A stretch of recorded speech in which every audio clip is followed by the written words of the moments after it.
So Congress అధికార ప్రతినిధి చరణ్ కౌశిక్ మనకు జూమ్ లో కనెక్ట్ అయి ఉన్నారు. Charan Kaushik, good morning. Good morning అండి. Good morning. మీకు అడ్వాన్స్ గా కంగ్రాచులేషన్స్ చెప్పొచ్చా? నేను మెజార్టీ స్థానాలు మాత్రం కాంగ్రెస్ పార్టీ కైవసం చేసుకుంటుందని చెప్పేసి మొదటి నుంచి మనం భావిస్తా ఉన్నాం. ఎందుకంటే వచ్చిన తర్వాత చెప్పుకుంటే బాగుంటది. ఎందుకంటే మళ్ళీ ఇప్పుడు అసెంబ్లీ ఎన్నికలు, లోక్సభ ఎన్నికలు పక్కన పెడితే గనక తర్వాత పంచాయతీలు కానీ, జడ్పీటీసీ, ఎంపీటీసీలు కానీ, మున్సిపల్ ఎన్నికలు కానీ ఖచ్చితంగా అధికార పార్టీకే ఎడ్జ్ ఉంటుందనేది అందరికీ తెలిసిన విషయం. సో అందరూ ముందుగానే ఊహించారు. పంచాయతీ ఎన్నికలను అయితే, ఎన్నికల ఫలితాలను అయితే ఏ రకంగా ఊహించారో ఆ రకంగానే మున్సిపల్ ఎన్నికల ఫలితాలను కూడా ఊహించారు. ముఖ్యమంత్రి రేవంత్ రెడ్డి కూడా ఢిల్లీ నుంచి చాలా కాన్ఫిడెన్స్ వ్యక్తపరుస్తున్న పరిస్థితి కనిపిస్తోంది. ఇక్కడ బీజేపీ అండ్ బీఆర్ఎస్ అంటే కాస్త ముందుగా మాట్లాడుకున్నామని అనుకోవద్దు. ఖచ్చితంగా 1-2 అవర్స్ తర్వాత ఇదే చర్చ జరుగుతుంది, ఎక్కడ వెనకబడ్డాయి అని చెప్పేసి. సో తెలంగాణ అసెంబ్లీ ఎన్నికలు 2023 ఎన్నికల తర్వాత జరిగిన ప్రతి ఎన్నికల్లోనూ కాంగ్రెస్ పార్టీ స్పష్టమైన ఆ లీడ్ని, ఆ హవాను అయితే కంటిన్యూ చేస్తున్న పరిస్థితి కనిపిస్తోంది. 2 బై ఎలక్షన్స్, ఒకటి కంటోన్మెంట్, ఆ తర్వాత జరిగిన జూబ్లీ హిల్స్ ఉప ఎన్నికలో కూడా కాంగ్రెస్ పార్టీ గెలిచిన పరిస్థితి. ఎందుకు అంటే మామూలుగా 2023 అంటే 26 వచ్చేస్తుంది, 2.5 years అయిపోతున్న పరిస్థితి. యాంటీ ఇన్కంబెన్సీ అనేది ఉంటుంది. కానీ కాంగ్రెస్ పార్టీ విషయంలో ఎందుకు ప్రజల్లో ఆ నమ్మకము, లేకపోతే ఆ ట్రెండ్స్ ఇంకా ఆ రకంగానే ఎందుకు కంటిన్యూ అవుతూ ఉన్నాయంటే మీరు చెప్పే సమాధానం ఏంటి? కాంగ్రెస్ పార్టీ వాస్తవాలకు చాలా దగ్గరగా ఉంటాం. ఎందుకంటే 2023లో జరిగిన ఎమ్మెల్యే ఎలక్షన్ లో కాంగ్రెస్ పార్టీ 64 ఎమ్మెల్యే స్థానాలు గెలిచింది. తర్వాత జరిగిన ఎంపీ ఎలక్షన్ లో ఒక 3 ఎంపీల నుంచి 8 ఎంపీలు అంటే 5 ఎంపీలు పెరిగినాయి. అదే కాకుండా కంటోన్మెంట్ బై ఎలక్షన్ లో గెలిచినాం. తర్వాత జూబ్లీస్ బై ఎలక్షన్ లో కూడా గెలిచినాం. కాకపోతే మహబూబ్నగర్ లోకల్ బాడీ ఎలక్షన్ లో కాంగ్రెస్ పార్టీ ఓడిపోయింది. తర్వాత గరీనర్ గ్రాడ్యుయేట్ ఎలక్షన్ లో మేము పోటీ చేసిన ఓడిపోయినాం. టీచర్ ఎలక్షన్ లో మేము పోటీ చేయలేదు. అదే కాకుండా వరంగల్ సంబంధించి గ్రాడ్యుయేట్ ఎలక్షన్ లో ముక్కోన పోటీ జరిగితే కాంగ్రెస్ పార్టీ గెలిచింది. అదే కాకుండా తెలంగాణ రాష్ట్రంలో సర్పంచ్ ఎలక్షన్ జరిగితే 64% సర్పంచ్ కాంగ్రెస్ పార్టీ గెలిచింది. తర్వాత ఇప్పుడు మున్సిపల్ ఎలక్షన్ జరుగుతూ ఉన్నాయి. ఖచ్చితంగా బీఆర్ఎస్ పార్టీ ఏంటంటే 9 సంవత్సరాల కాలంలో మీరు ఏం చేశారో మున్సిపల్, మీ డెవలప్మెంట్ ఏందో చెప్పండి అంటే వాళ్ళు చెప్పలేని పరిస్థితిలో బీఆర్ఎస్ పార్టీ ఉన్నది. భారతీయ జనతా పార్టీ 12 సంవత్సరాల కాలంలో నరేంద్ర మోడీ గారిని ముఖం చూసి ఓటేయని చెప్పి అడుగుతా ఉన్నారు కదా. మరి 12 సంవత్సరాల కాలంలో నరేంద్ర మోడీ గారు హైదరాబాద్ కావచ్చు, తెలంగాణ కావచ్చు, తెలంగాణ మున్సిపాలిటీకి ఎన్ని నిధులు ఇచ్చిరో చెప్పండి అంటే వారు కూడా లెక్కలు చెప్పని పరిస్థితిలో వాళ్ళు ఉన్నారు. కాబట్టి ఇవి మున్సిపల్ ఎలక్షన్లు కాబట్టి ఖచ్చితంగా మేము ఇప్పటివరకు మున్సిపాలిటీకి 17,000 కోట్ల రూపాయలు ఇచ్చాం. అదే కాక హైదరాబాద్ మహానగరానికి 20,000 కోట్ల రూపాయలు ఖర్చు పెట్టాం. భవిష్యత్తులో ఇంకా 1,00,000 కోట్ల రూపాయలు హైదరాబాద్ నగరం మీద ఖర్చు పెట్టబోతా ఉన్నాం. హైదరాబాద్ కావచ్చు, తెలంగాణ రాష్ట్రం మున్సిపాలిటీని కూడా అగ్రగామిగా తీసుకుపోయే ప్రయత్నంలో కాంగ్రెస్ ప్రభుత్వం ముందుకు పోతా ఉంది. కాబట్టి ప్రజలంతా కూడా రేవంత్ రెడ్డి గారి మాటలను కావచ్చు, రేవంత్ రెడ్డి గారి పని విధానాన్ని విశ్వసించే ప్రయత్నంలో ప్రజలంతా ముందుకు పోతా ఉన్నారు. మున్సిపల్ శాఖ మంత్రిగా కూడా ముఖ్యమంత్రి గారు ఉన్నారు. అదే కాకుండా ఎడ్యుకేషన్ శాఖ మంత్రిగా ఉన్నారు. హోమ్ మినిస్టర్ కూడా ముఖ్యమంత్రి గారు ఉండి తెలంగాణ రాష్ట్రంలో ప్రజలకు భరోసా ఇచ్చే ప్రయత్నంలో కాంగ్రెస్ ప్రభుత్వం ముందుకు పోతా ఉంది. కాబట్టి తెలంగాణ సమాజం అంతా కూడా కాంగ్రెస్ పార్టీని, ముఖ్యమంత్రి రేవంత్ రెడ్డి గారి నాయకత్వాన్ని నమ్ముతా ఉన్నారు. కాబట్టి తెలంగాణ రాష్ట్రంలో ఒక ఎలక్షన్ కు ఇంకొక ఎలక్షన్ కు ఖచ్చితంగా కాంగ్రెస్ పార్టీ ఓట్లు పెరుగుతున్నాయి. అదే కాకుండా సీట్లు పెరిగే ప్రయత్నం కూడా జరుగుతూ ఉంది. ఖచ్చితంగా ఈ మున్సిపల్ ఎలక్షన్ కూడా కాంగ్రెస్ పార్టీ అత్యధికమైనటువంటి కార్పొరేషన్లు, మున్సిపల్ చైర్మన్లు, డిప్యూటీ చైర్మన్లు, అదే కాకుండా మేయర్లు, అధిక విధంగా డిప్యూటీ మేయర్లు, కార్పొరేటర్లు అత్యధికంగా గెలవబోతాం. రైట్. ఇక్కడ ముఖ్యంగా 116 మున్సిపాలిటీలు, 7 కార్పొరేషన్లు. నేను 1 by 1 చెప్తాను. అక్కడ మీరు గెలవబోతూ ఉన్నారా లేదా అనేది ఓపెన్గా చెప్పండి. ఎందుకంటే కౌంటింగ్కి రిజల్ట్ రావడానికి మరికొద్ది గంటలు మాత్రమే ఉంది. కరీంనగర్లో ఏంటి పరిస్థితి?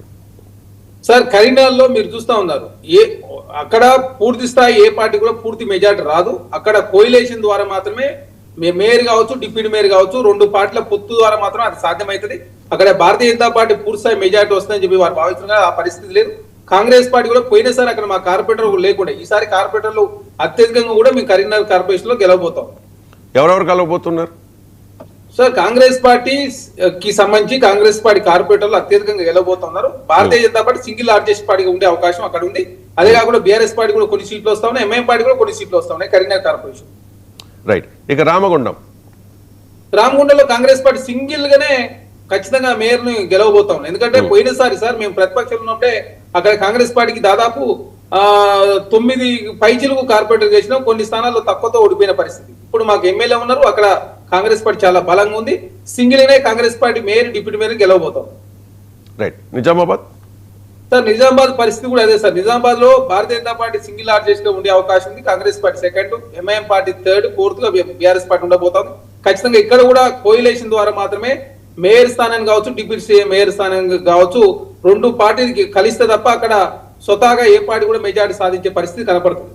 మహబూబ్ నగర్ లో కాంగ్రెస్ పార్టీ అత్యధికంగా కార్పొరేటర్లు గెలవబోతా ఉంది. ఖచ్చితంగా సునాయాసంగా కాంగ్రెస్ పార్టీ మేయరు, అదే కాకుండా డిప్యూటీ మేయర్ సీట్ను కైవసం చేసుకోబోతాం. మంచిర్యాల మాకు ప్రేమసాగర్ రావు గారు ఉన్నారు. అక్కడ కాంగ్రెస్ పార్టీ అత్యధిక మెజారిటీ రాబోతా ఉంది, అత్యధిక కార్పొరేటర్లు గెలబోతోంది. మొదటిసారి అదేవిధంగా మంచిర్యాల కార్పొరేషన్ అయింది. ఖచ్చితంగా మొదటిసారి కార్పొరేషన్ లో కాంగ్రెస్ పార్టీ మేయర్ ను డిప్యూటీ మేయర్ ను కైవసం చేసుకోబోతోంది.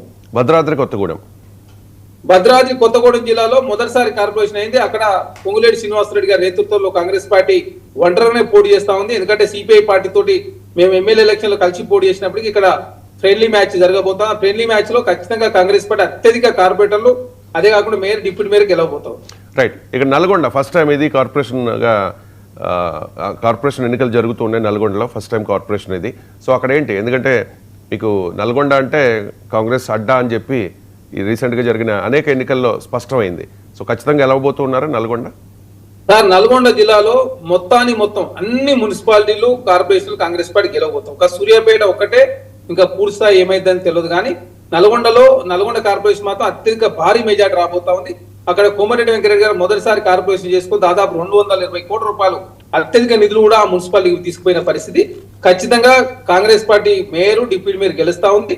అదే కాకుండా ఉమ్మడి నల్గొండ జిల్లాలో ఒక సూర్యాపేట ఒక్కటి తప్ప మిగతా అన్ని కూడా మున్సిపాలిటీని కూడా కాంగ్రెస్ పార్టీ కైవసం చేసుకుపోతుంది. సూర్యాపేట కూడా కాంగ్రెస్ పార్టీ రిజల్ట్ వచ్చిన తర్వాత అది కాంగ్రెస్ బీఆర్ఎస్ తేలబోతా ఉంది. ఖచ్చితంగా నల్గొండ జిల్లాలో గతంలో ఏదైతే ఎమ్మెల్యే ఎలక్షన్ కావచ్చు, ఎంపీ ఎలక్షన్ లో ఏ విధమైన ఫలితాలు వచ్చినాయో ఇప్పుడు కూడా అట్లాంటి ఫలితాలు రాబోతా ఉన్నాయి.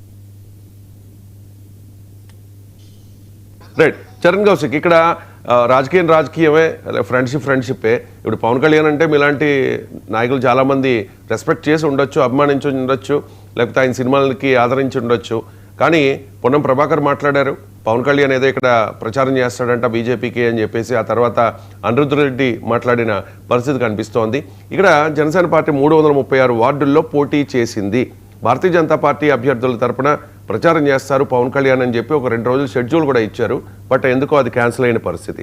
సో అంటే ఒక కాంగ్రెస్ నేత కావచ్చు, లేకపోతే మీరు తెలంగాణ రాజకీయాలను మొదటి నుంచి చాలా నిశ్చితంగా అబ్జర్వ్ చేస్తూ ఉన్నారు కాబట్టి యూనివర్సిటీ లెవెల్ నుంచి.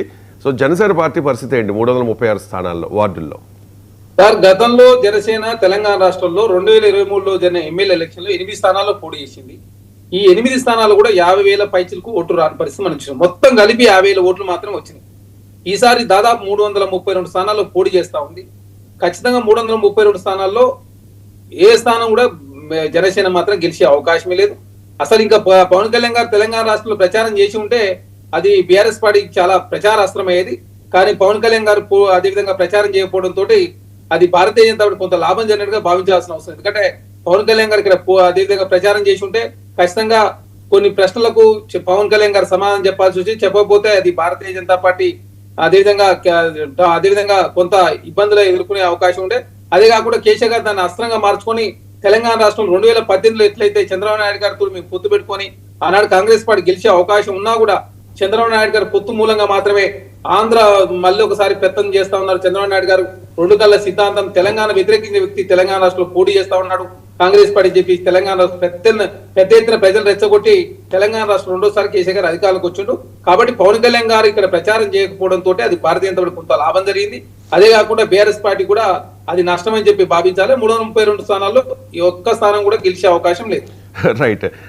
చరణ్ కౌశిక్ గారు, మీరు అంటే రాజకీయమే, మిత్రత్వమే అని చెప్పి గురు శిష్యులుగా చెప్పుకుంటారు చంద్రబాబు నాయుడు అండ్ రేవంత్ రెడ్డి కూడా దాన్ని ఎప్పుడూ డినై చేయలేదు. ఆయన ఒక గురువుగానే చూస్తున్న పరిస్థితి.